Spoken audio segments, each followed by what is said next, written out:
বিশ্বকাপের অন্যতম আয়োজক যুক্তরাষ্ট্রের কাছ থেকে নানা সুবিধা থেকে বঞ্চিত হওয়ার অভিযোগের মধ্যে মাঠে নিজেদের সামর্থ্যের প্রমাণ দিল ইরান। শক্তিশালী বেলজিয়ামের বিপক্ষে দুর্দান্ত রক্ষণাত্মক নৈপুণ্য দেখিয়ে গোলশূন্য ড্র করেছে এশিয়ার দলটি।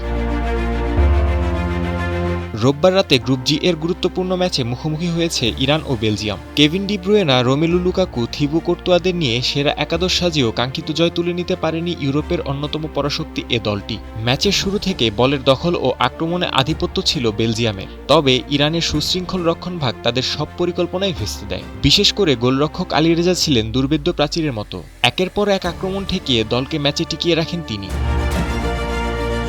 প্রথমার্ধে কয়েকটি ভালো সুযোগ তৈরি করলেও গোলের দেখা পায়নি বেলজিয়াম। বিরতির পরও একই চিত্র। ডি ব্রুয়েনার সৃজনশীলতা কিংবা লুকাকুর উপস্থিতি কোনোটি ইরানের রক্ষণভাগ ভাঙার জন্য যথেষ্ট ছিল না। অন্যদিকে ইরানও পাল্টা আক্রমণে কয়েকবার বেলজিয়ামকে সতর্ক করেছে, তবে শেষ পর্যন্ত দুই দলই জালের দেখা পায়নি। ফলে ৯০ মিনিটের লড়াই শেষে ০-০ গোলের সমতায় মাঠ ছাড়ে দুই দল। এই ড্রয়ে গ্রুপে নিজেদের অবস্থান শক্ত করেছে ইরান, আর ফেভারিট বেলজিয়ামকে সন্তুষ্ট থাকতে হয়েছে মাত্র ১ পয়েন্ট নিয়ে। বিশ্বকাপের মঞ্চে এই ফলাফলকে ইরানের জন্য বড় সাফল্য হিসেবেই দেখা হচ্ছে। শাফায়েত নূর, টাইমস টুডে।